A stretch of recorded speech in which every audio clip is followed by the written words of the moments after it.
जय हिंद दोस्तों। आज हम लोग इस वीडियो में क्लास 9th फिजिक्स चैप्टर 4 गुरुत्वाकर्षण इसके अति लघु त्रिय प्रश्नों को सॉल्व करने वाले हैं। अगर आप लोग हमारे चैनल पर नए आए हैं तो चैनल को सब्सक्राइब कर देंगे और वीडियो को लाइक कर अपने दोस्तों के पास शेयर कर देंगे। पहला प्रश्न है, गुरुत्वाकर्षण बल किसे कहते हैं?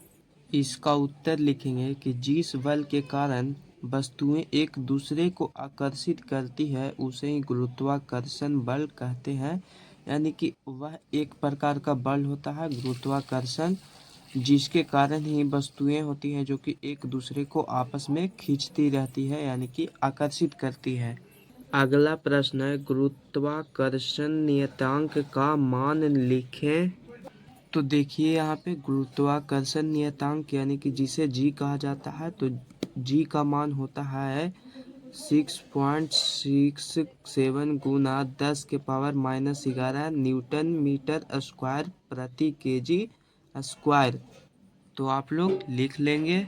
प्रश्न है कि पृथ्वी तथा उसकी सतह पर रखी किसी वस्तु के बीच लगने वाले गुरुत्वाकर्षण बल का परिमाण ज्ञात करने के लिए सूत्र लिखें।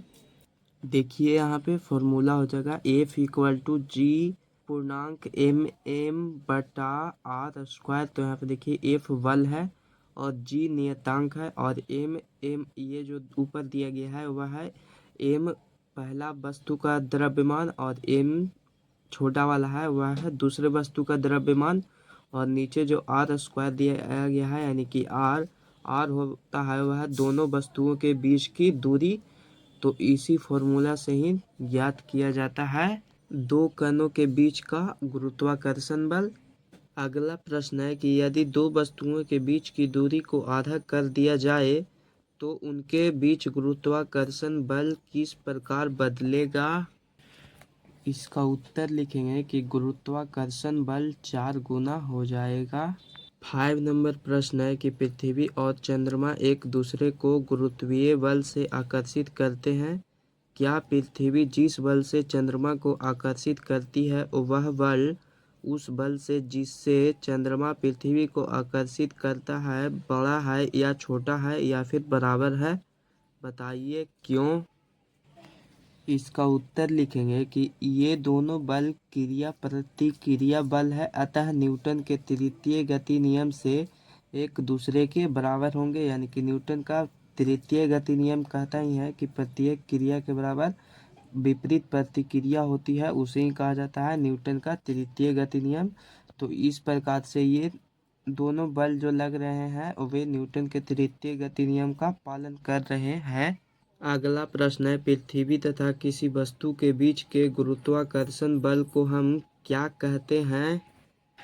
इसका उत्तर लिखेंगे कि पृथ्वी और किसी वस्तु के बीच के गुरुत्वाकर्षण बल को गुरुत्व बल कहा जाता है। प्रश्न है कि मुक्त पतन क्या है? इसका उत्तर लिखेंगे कि जब वस्तुएं पृथ्वी की ओर केवल गुरुत्व बल के कारण गिरती है तब हम उस वस्तु को मुक्त पतन में कहते हैं। या फिर यह भी लिख सकते हैं कि किसी माध्यम के प्रतिरोध की अनुपस्थिति में वस्तुओं के गिरने की गति को ही मुक्त पतन कहते हैं। यानी कि जैसे कि कोई वस्तु ऊपर से गिर रही है और उसको रोकने वाला कोई नहीं है तो तभी उस वस्तु को ही यानी कि उस गति को ही कहा जाता है मुक्त पतन। अगला प्रश्न है कि मुक्त पतन का त्वरण या गुरुत्वीय त्वरण क्या है? इसका उत्तर लिखेंगे कि जब कोई वस्तु मुक्त पतन में हो अर्थात जब कोई वस्तु पृथ्वी के गुरुत्व बल के अधीन गिरती हो तो उसके त्वरण को मुक्त पतन का त्वरण या गुरुत्वीय त्वरण कहते हैं। या फिर यह भी लिख सकते हैं कि जब कोई वस्तु पृथ्वी की ओर गिरता है तो उसमें त्वरण उत्पन्न होता है। यह त्वरण पृथ्वी के गुरुत्वाकर्षण बल के कारण उत्पन्न होता है, उसे ही मुक्त पतन का त्वरण या गुरुत्वीय त्वरण कहा जाता है। प्रश्न है कि पृथ्वी के ध्रुवों पर गुरुत्वीय त्वरण यानी कि जी का मान महत्तम होता है या फिर न्यूनतम यानी कि ज्यादा होता है या फिर कम?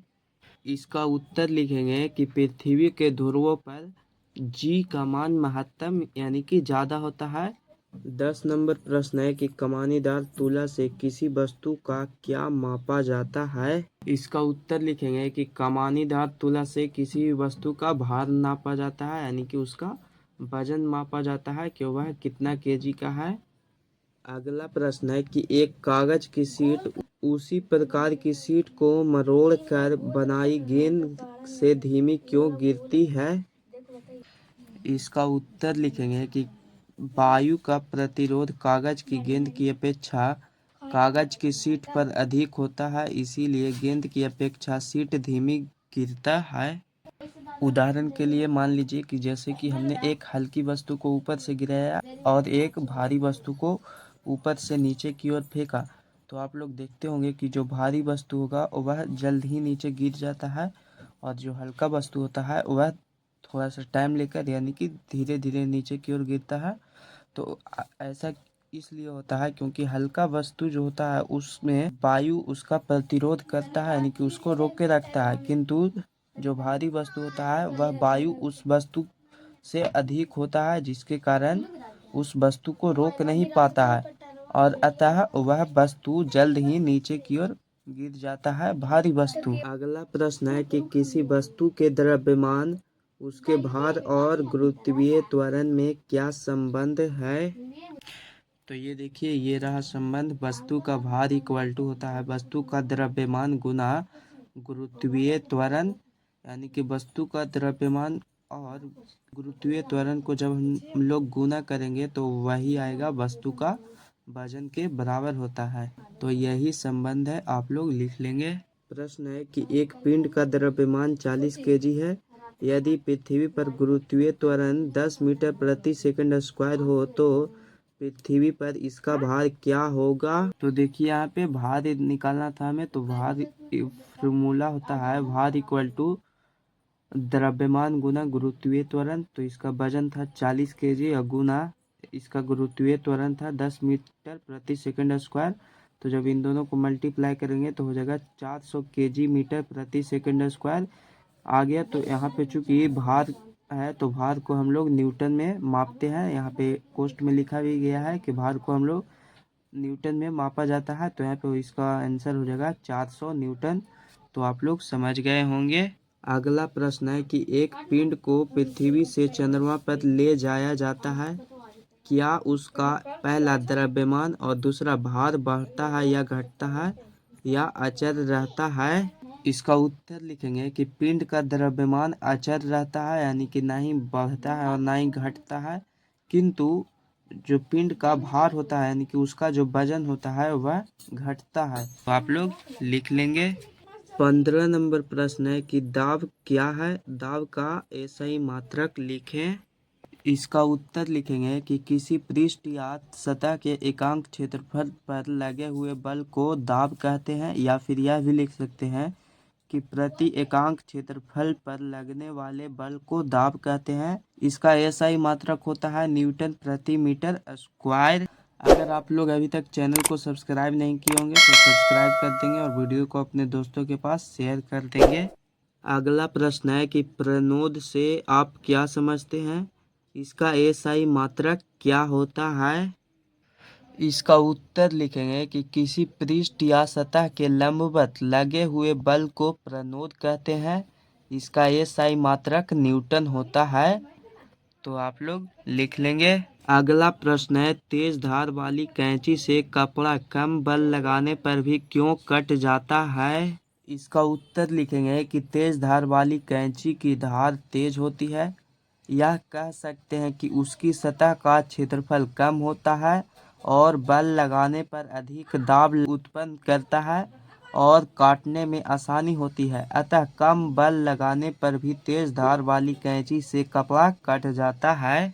प्रश्न है कि मोटर गाड़ी या ट्रकों के टायर अधिक चौड़े क्यों होते हैं। इसका उत्तर लिखेंगे कि मोटर गाड़ी या ट्रकों के टायर अधिक चौड़े होते हैं क्योंकि इससे वाहन का भार बड़े क्षेत्रफल में विस्तृत हो जाता है और टायर पर दाब कम पड़ता है, जिससे वे फटने से बचे रहते हैं। इसीलिए मोटर गाड़ी या ट्रकों के टायर अधिक चौड़े होते हैं। अगला प्रश्न है कि किसी पिंड द्वारा विस्थापित द्रव का आयतन कितना होता है जब उसे द्रव में डुबोया जाता है। इसका उत्तर लिखेंगे कि पिंड द्वारा विस्थापित द्रव का आयतन उतना ही होगा जितना कि पिंड का आयतन उस द्रव में डुबोया जाता है। या फिर यह भी लिख सकते हैं कि पिंड द्वारा विस्थापित द्रव का आयतन उस द्रव में पिंड को डुबोए गए आयतन के बराबर होगा। 20 नंबर प्रश्न है कि किसी द्रव में डुबोई गई वस्तु पर उत्प्लावन बल किस दिशा में कार्य करता है। इसका उत्तर लिखेंगे कि वस्तु पर उत्प्लावन बल ऊपर की ओर कार्य करता है, यानी कि उत्प्लावन बल ही होता है जो कि वस्तु को जल के ऊपर रखे हुए रहता है, यानी कि जल से ऊपर की ओर धक्का देता है। उस बल को ही कहा जाता है उत्प्लावन बल। अगला प्रश्न है पानी के भीतर किसी प्लास्टिक के गुटके को छोड़ने पर यह पानी की सतह पर क्यों आ जाता है। इसका उत्तर लिखेंगे कि प्लास्टिक के गुटके पर ऊपर की ओर लगता उत्प्लावन बल उस पर नीचे की ओर गुरुत्व बल से अधिक होता है, अतः गुटका पानी की सतह पर आ जाता है। यानी कि प्लास्टिक का जो गुटका था वह नीचे की ओर बल लगा रहा था गुरुत्व बल के कारण, और जो पानी था वह ऊपर की ओर बल लगा रहा था उत्प्लावन बल। तो पानी का जो उत्प्लावन बल लगा रहा था वह गुरुत्व बल से अधिक होने के कारण ही गुटका था प्लास्टिक का जो कि पानी के ऊपर सतह पर आ जाता है। अगला प्रश्न है यदि दो पिंड एक ही द्रव में पूरी तरह डूबे हों और उनके भारों की हानियां समान हो तो उन पिंडों के आयतनों के बीच क्या संबंध होगा। इसका उत्तर लिखेंगे कि पिंड के भार में यह हानि पिंड द्वारा विस्थापित द्रव के बराबर होते हैं, यानी कि जितना भार में हानि होता है इतना ही विस्थापित पिंड में हानि होती है, अतः उन पिंडों के आयतन के बीच बराबर का संबंध होता है। तो समझिए कि जैसे कि एक बाल्टी पानी है उसमें हमने दो वस्तुओं को डाला तो उस बाल्टी से जितना पानी निकला यानी कि बाल्टी में जो हानि हुई पानी की वह हानि होता है जितना कि हमने उस वस्तु को डाला उसके आयतन के बराबर। तो अतः कह सकते हैं कि जो बाल्टी से पानी निकला उसका आयतन और जिस वस्तु को उस बाल्टी में डाला गया उन दोनों का आयतन बराबर था।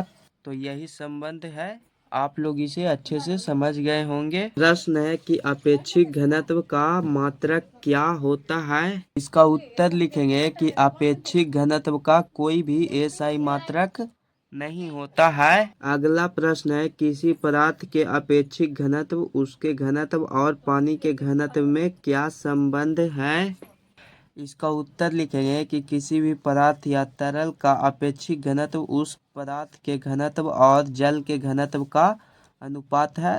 तो ये देखिए इधर संबंध किसी वस्तु का घनत्व इक्वल टू उस वस्तु का अपेक्षिक घनत्व गुना पानी का घनत्व। अतः कह सकते हैं कि किसी वस्तु का अपेक्षिक घनत्व गुना पानी के घनत्व जो कि किसी वस्तु के घनत्व के बराबर होता है। तो यही संबंध है, आप लोग लिख लेंगे। अगर आप लोग अभी तक चैनल को सब्सक्राइब नहीं किए होंगे तो सब्सक्राइब कर देंगे। 25 नंबर प्रश्न है कि द्रव की उत्प्लावकता के दो उपयोगों का उल्लेख करें।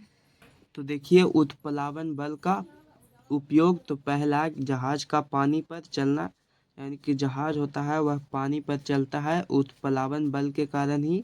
और दूसरा मनुष्य का पानी में तैरना, मनुष्य है जो कि पानी में भी तैरता है उत्प्लावन बल के कारण, क्योंकि उत्प्लावन बल होता है जो कि पानी में यह बल लगता है और यह बल ऊपर की ओर लगाता है।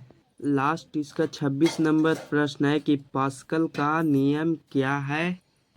पास्कल का नियम लिखेंगे कि बंद द्रव के किसी भाग पर डाला गया दाब सभी दिशाओं में समान रूप से संचारित होता है, इसे ही पास्कल का नियम कहते हैं। अभी यहाँ पे सारे प्रश्न सॉल्व हो चुके हैं। अगर आप लोग इस वीडियो पे इसके लघु उत्तरीय प्रश्नों का भी हल देखना चाहते हैं तो आप लोग कमेंट कर दीजिएगा, मैं इस पे भी वीडियो बनाकर डाल दूंगा। फिर मिलेंगे हम लोग एक नए वीडियो के साथ, तब तक के लिए जय हिंद जय भारत।